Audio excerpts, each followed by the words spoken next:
जवळजवळ मध्यरात्र झाली होती. सौम्या तिच्या खुर्चीत बसून पाणिनीकडे घाबरून बघत होती. ते दोघं बाहेरनं जेवून ऑफिसमध्ये आल्यापासनं पाणिनी सतत येरझाऱ्या घालत होता. बाहेरचं जेवण सुद्धा त्यांना चवीनं घेता आलं नव्हतं. सौम्या, तू घरी जा, पाणिनी म्हणाला. तिने नकार दिला. माझी आशा आहे की त्यांनी लग्नाचं सगळं जमवलेलं असावं. पाणिनीने पुनश्च येरझाऱ्या घालायला सुरुवात केली. कनकला समजला असेल, सौम्यानं विचारलं. तो सगळ्याचाच एकाच वेळी आढावा घेतोय, त्याला समजेलच. पोलिसांना जी बाटली नदीत मिळाली त्यात विषारी गोळ्या किती होत्या? आपल्याला अजून समजलेलं नाहीये ते. पोलीस आपल्याला विश्वासात घेत नाहीयेत अजून. हेरंब खांडेकर हुशार असतील तर प्रकरण कोर्टात आल्यावरच कळू देतील ते. जयकर आणि निष्ठाचं लग्न झाल्यावर जयकर तिच्या विरुद्ध साक्ष देऊ शकणार नाही आणि मग तुम्ही हे प्रकरण सहज सोडवाल? काहीतरी कुठेतरी चुकतंय. बऱ्याच विषारी गोळ्यांच्या बाटल्यांचा विषय विचारात घ्यायला लागणार आहे. प्रथम एक गोड गोळ्यांची बाटली नदीत टाकली गेली होती, जी मला सापडली. पोलिसांनी एक नदीतनं काढली आणि जयकरनी एक संडासात टाकली, म्हणजे एकूण 3 झाल्या. 2 विषाच्या आणि 1 साधी. पण मग फिलिप फर्नांडिसनं गोड गोळ्यांची नदीत टाकलेली बाटली? तो नाकारणार आहे ते. पोलिसांना ते माझ्यावर आणायला आवडेल. आपण त्या हाय टाईड हॉटेलवर निष्ठाला का आणि कसं भेटायला गेलो याबद्दल जर फिलिप फर्नांडिसनं खोटी कथा चांगली रचून सांगितली तर मग ते त्याला फार कठोरपणे नाही वागवणार. पण तुम्हाला शोधून काढता येणार नाहीत असे त्याच्या गोष्टीत कच्चे दुवे नसतील का? पाणिनी काही बोलायच्या आधीच फोनची रिंग जोरात वाजली. सौम्यानं फोन घेतला. पलीकडनं कनक ओजस बोलत होता. पाणिनीला जवळ उभं राहून फोनमधला कर्कश आवाज ऐकू येत होता. सौम्याच्या चेहऱ्यावरनं काय झालंय ते ऐकायची गरज पाणिनीला पडली नाही. त्यांनी बाहेर पडायची तयारी सुरू केली. पोलिसांनी त्या दोघांना लग्न करण्यासाठी जाताना रस्त्यातच पकडलंय. तो मूर्ख स्वतः गाडी चालवत निघाला होता. पोलिसांनी पेपरवाल्यांना बातमी पुरवली आहे. ओजसनं आपल्याला वाटेत त्याच्या ऑफिसमध्ये थांबायला सांगितलंय. सौम्या म्हणाली. पाणिनीने सौम्याच्या कमरेभोवती हात टाकले. त्याच्या खांद्यावर तिचं डोकं ठेवून तिला मोकळेपणानं रडू दिलं त्याने. कनक ओजस पाणिनीच्या ऑफिसमध्ये दुपारी आला आणि पाणिनीच्या टेबलवर ताज्या वर्तमानपत्राची चवडच टाकली. पाणिनीने त्या पेपरकडे लक्ष न देता विचारलं, कितपत वाईट आहे?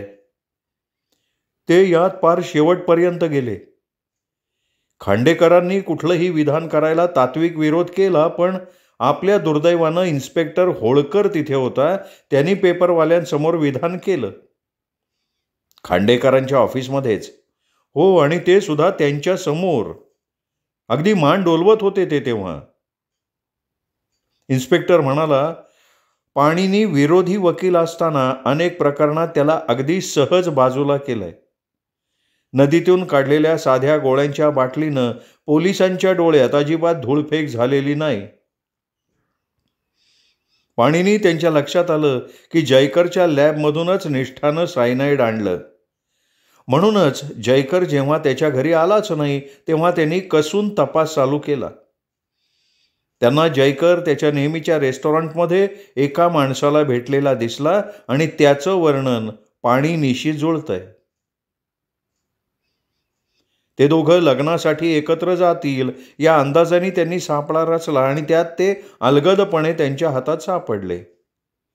सगळी पोलीस मंडळी चमकतायत पेपरमध्ये. तत्व न सोडणारे खांडेकर, इन्स्पेक्टर होळकर आणि अश्रू ढाळताना ते जोडपं.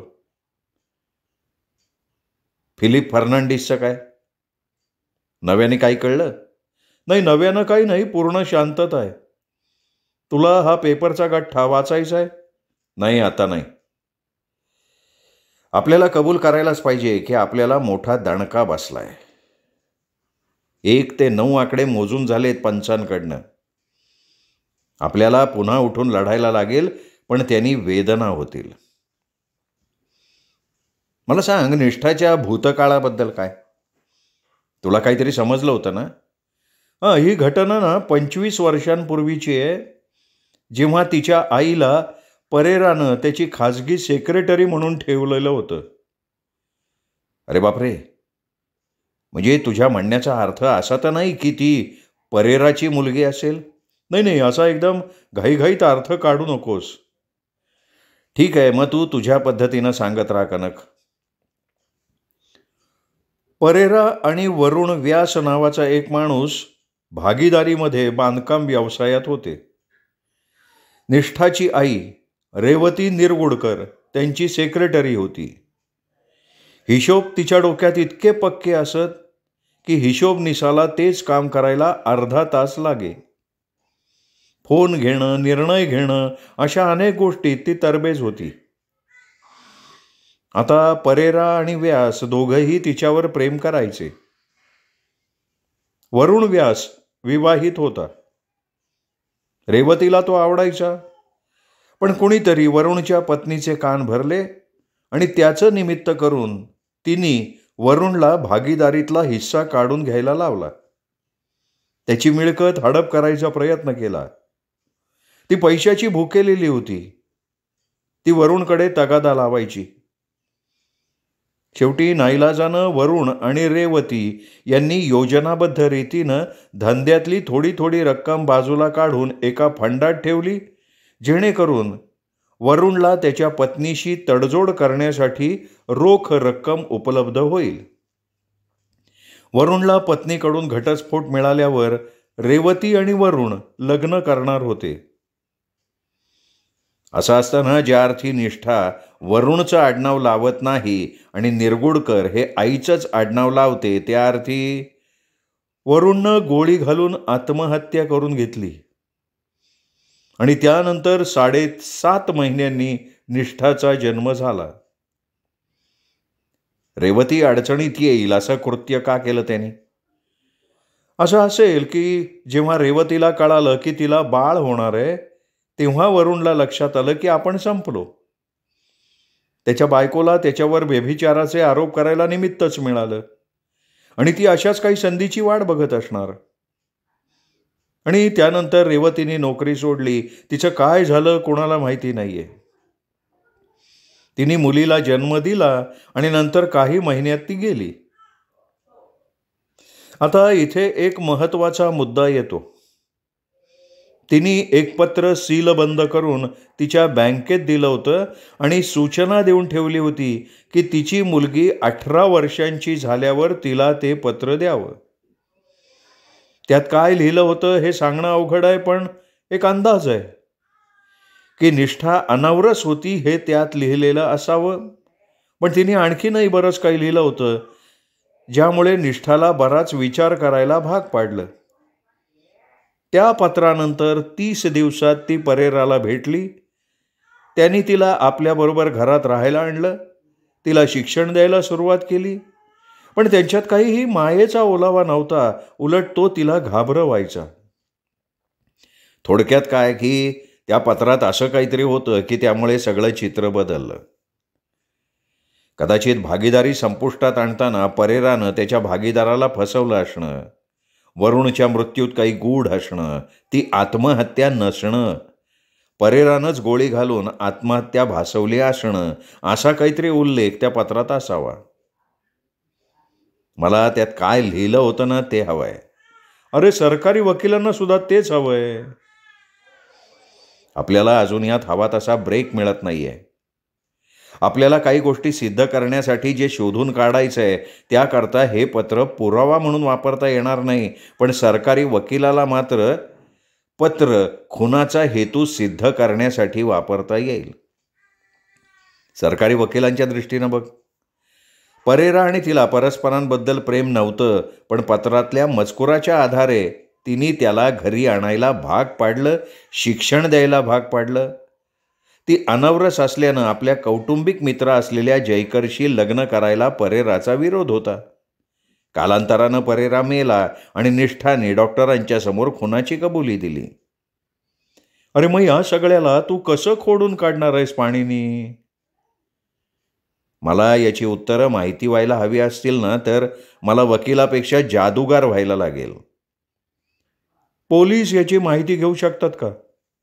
तुला नाही का मिळाली, तशी त्यांनाही मिळेल.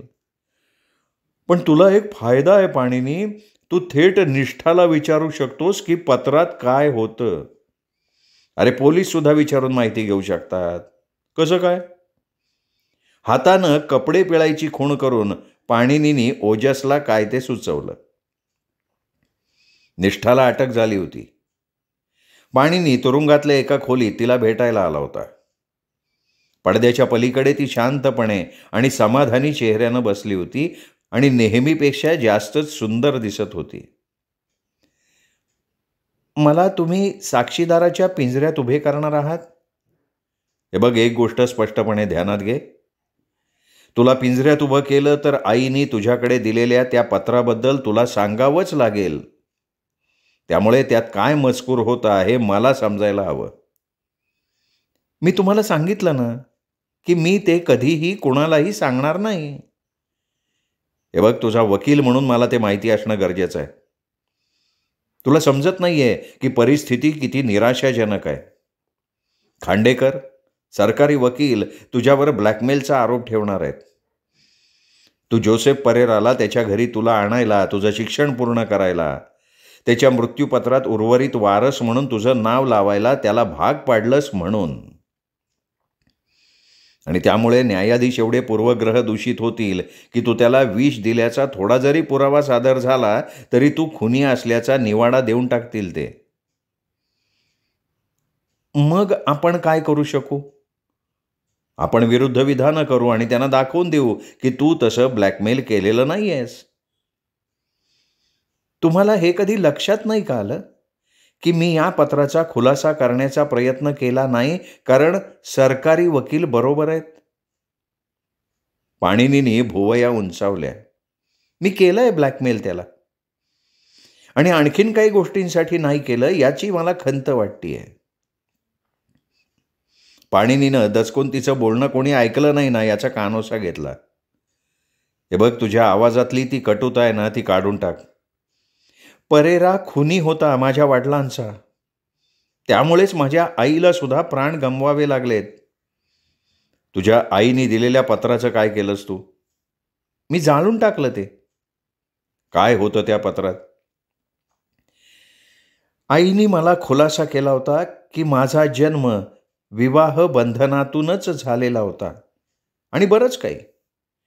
पण मी जेव्हा ते पत्र वाचत गेले तेव्हा 2 ओळींमधलं न लिहिलेले अनेक संकेत मला मिळत गेले. भागीदारीतले काही व्यवहार, जोसेफनं काही गोष्टीत अशी काही फसवणूक केली होती की विचारू नका. शाळेच्या मोठ्या इमारतीचं बांधकाम त्यातूनच केलं आणि त्याची जबाबदारी माझ्या वडिलांवर येईल अशी व्यवस्था त्यांनी केली. माझ्या वडिलांनी जेव्हा हे सगळं जोसेफनंच केल्याचा पुरावा दाखवला तेव्हा त्यांनी माझ्या वडिलांचा खून केला.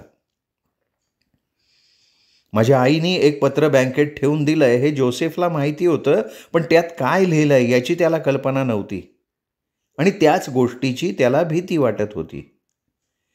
माझ्या आईला कितपत माहिती असेल याचं त्याला नवल वाटत होतं. मी खेळले एक जुगार. त्याला सांगितलं की त्यांनी माझ्या वडिलांना मारल्याचे पुरावे त्या पत्रात आहेत. भागीदारीच्या व्यवहारात केलेल्या घोटाळ्याचे पुरावे त्यात आहेत. आणि मग त्यामुळे त्यांनी त्याच्या घरी राहायला मला बोलवलं, माझ्या शिक्षणाचा खर्च केला. आणि म्हणूनच सरकारी वकील जर म्हणतील की मी त्याला ब्लॅकमेल केलंय तर ते सत्य आहे. तुला ते पत्र मिळाल्यावर तू माझ्याकडे आली असतीस आणि मला माझ्या पद्धतीनं हे. पाणिनी बोलत होता पण त्याला मध्येच तोडत ती म्हणाली, मी जेवढं केलं ना त्यापेक्षा तुम्ही अधिक चांगलं करू शकला नसतात. लक्षात घ्या, त्या पत्रात फक्त संशय व्यक्त करण्यात आला होता, कसलाही पुरावा नव्हता. मी त्याच्यावर एक जुगार खेळले आणि त्याला ब्लॅकमेल केलं. तुम्ही ते करू शकला नसतात. अगं, मी गुप्तहेर लावून पुरावे गोळा केले असते. नसतं शक्य झालं तुम्हाला ते, कारण तो फार चतुर होता.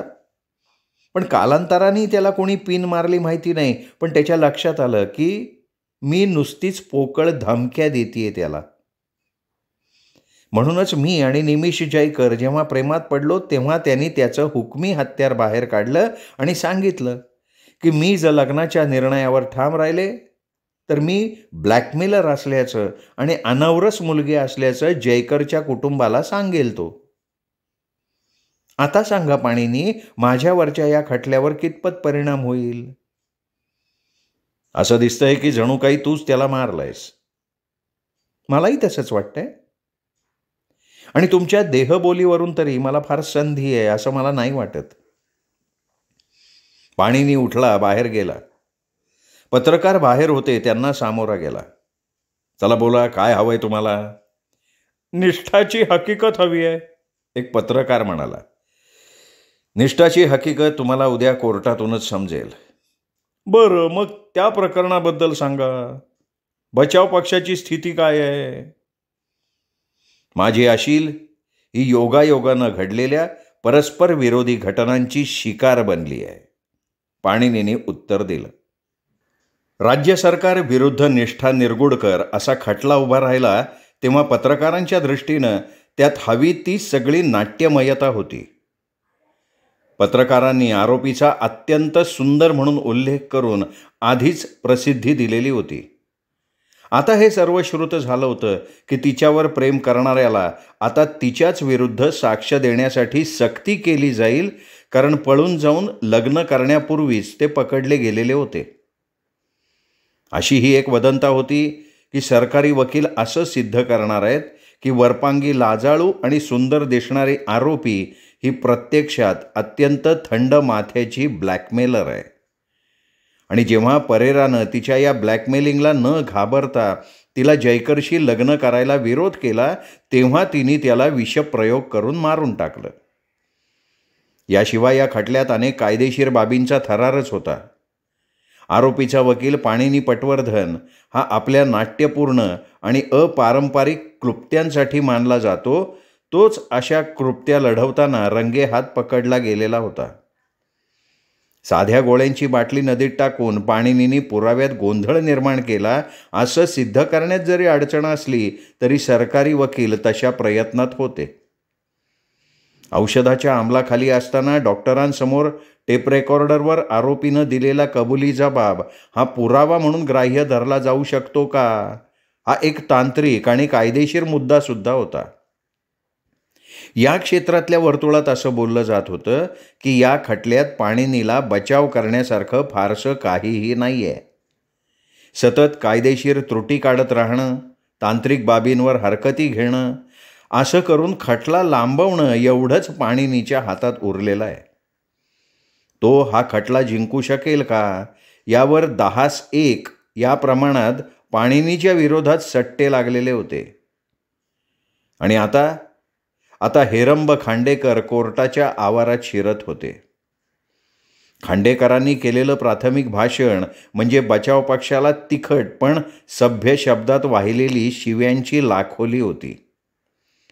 त्यांनी त्यांच्या भाषणाचा शेवट करताना म्हटलं, आरोपीच्या वकिलांनी पत्रकारांना उद्देशून केलेलं विधान म्हणजे माझी अशील ही योगायोगानं घडलेल्या परस्पर विरोधी घटनांची शिकार बनली आहे.